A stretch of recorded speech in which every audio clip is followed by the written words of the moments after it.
అతిథులు పెద్దలు రామన్న గారు మరి ఎప్పుడు నన్ను ఒక తమ్మునిగా గత 12 సంవత్సరాలు 13 సంవత్సరాలుగా ఒక తమ్మునిగానే నన్ను అన్ని విధాలుగా సహకరించిన మా రామన్న గారికి మరి వేదిక పైన ఉన్న పెద్దలు హరీష్ అన్న గారు ప్రజా జీవితంలో నియోజకవర్గ అభివృద్ధిలో ప్రజల కష్టసుఖాల్లో అడ్మినిస్ట్రేషన్లో ఒక శాసనసభ్యులు ఏ విధంగా ఉండాలని నిత్యం ఎప్పుడూ నన్ను అలర్ట్ చేసిన మా హరీష్ అన్న గారికి మరి పెద్దలు గౌరవనీయులు మా అన్నగారు పోయినప్పటి నుండి ఏంద్ర తమ్మి ఎప్పుడొస్తావు అని మరి నన్ను ఈ ఇంటికి తీసుకొచ్చిన మా దయన్న గారికి గౌరవ మంత్రివర్యులు సత్యవతక్క గారికి గౌరవ పెద్దలు మరి పల్లా రాజేశ్వరన్న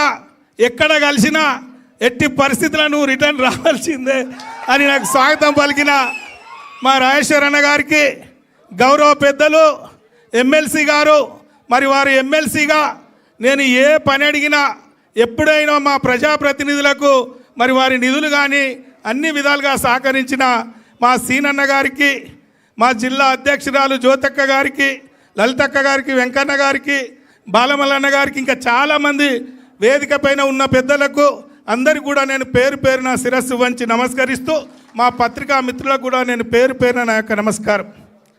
చాలామంది పత్రికల మిత్రులకు లేదా ఇతరత్ర నాయకులకు కొన్ని అనుమానాలుండే. మరి రమేష్ అన్న ఒక బీఆర్ఎస్ పార్టీలో ఒక కుటుంబ సభ్యునిగా మరి ఉండేవాడు, ఎందుకు పార్టీ మారాడు మరి అందరికీ కొంత ప్రశ్నకరంగానే ఉండే. దయచేసి ఈరోజు మాట్లాడాల్సిన అవసరం ఉంది. మీ అందరినీ చూస్తుంటే మరి ఈ పెద్దల్ని చూస్తుంటే నాకు ఒక ఫీలింగ్ వస్తుంది. చిన్నప్పుడు ఎవడన్నా పిల్లగాడు ఇంటి నుంచి తప్పిపోతే గాయి తిరిగి ఇంటికి వస్తే ఎంత సంబరం ఉంటుందో తెలుసా?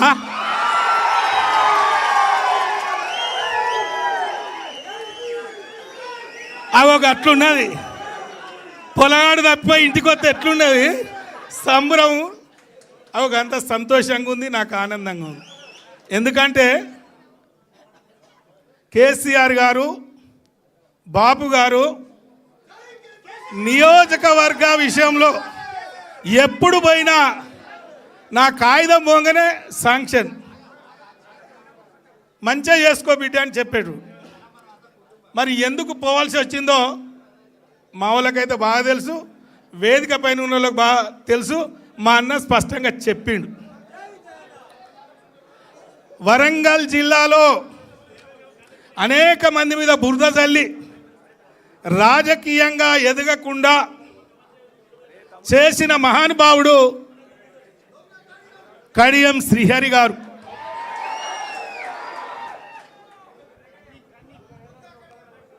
ఎన్నికల ముందు రేవంత్ రెడ్డితో ములాఖాత్ కుదుర్చుకొని మొన్న జరిగిన ఎన్నికల్లో నా ఓటమితో పాటు వరంగల్ జిల్లాలో అనేక మంది ఓటమి కోసం కాంగ్రెస్తో ములాఖాత్ అయి కొవర్టుగా పనిచేసి ఒక టీమును తయారు చేసి మరి ఏ విధంగా మోసం చేసిండో ఆ ఫలితాలు ఏ విధంగా వచ్చినో మీ అందరికీ తెలుసు.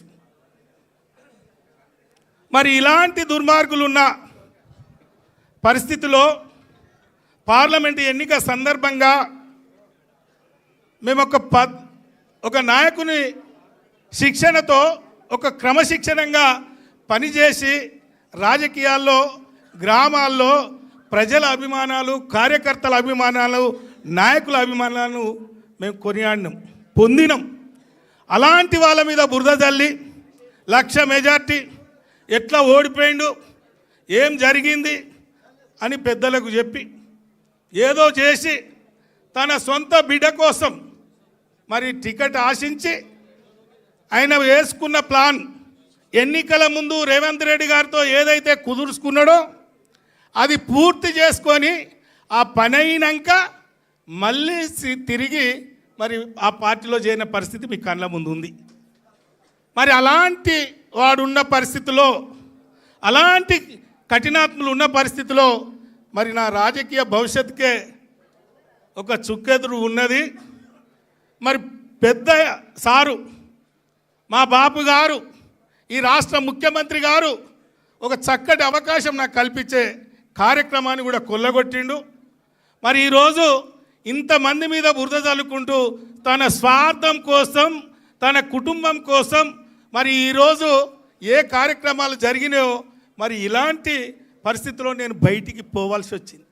విధి లేని పరిస్థితుల్లో మరి మొన్న పార్లమెంట్లో నేను భారతీయ జనతా పార్టీలో పోటీ చేయడం జరిగింది. మీ అందరికీ తెలుసు. ఒక్క మాట కూడా బీఆర్ఎస్ పార్టీ పైన కానీ,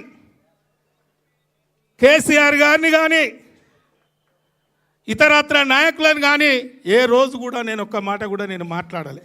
ఎందుకంటే నా గుండెలో ఉంది కేసీఆర్ గారు ఏం చేశారు, ఏ విధమైన కార్యక్రమాలు చేశారు, నా గుండెలో ఉంది. మరి అలాంటి పాపాత్ములు బయటికి పోయింది కాబట్టే, అలాంటి దుర్మార్గులు బయటికి పోయింది కాబట్టే తిరిగి నా సొంత ఇంటికి చేరాలి, మా బాపు ఆశీర్వాదం తీసుకోవాలి, జరిగిన తప్పులు మరి చెప్పుకొని మరి సొంత ఇంటికి రావాలని ఈరోజు నిర్ణయం తీసుకోవడం జరిగింది. ఈరోజు మరి అలాంటి పాపాత్ములు పోయిన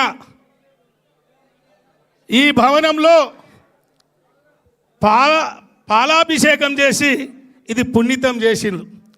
మరి నా హృదయాన్ని నేను పాలాభిషేకంతో హృదయాన్ని పూర్తి క్లియర్ చేసుకొని ఒక మంచి మనసుతో మా బాపు గారి నాయకత్వంలో పనిచేయాలని ఇందులో అడుగుపెట్టడం జరిగిందని నేను ఈ సందర్భంగా నేను మీకు మనవి చేస్తున్నాను.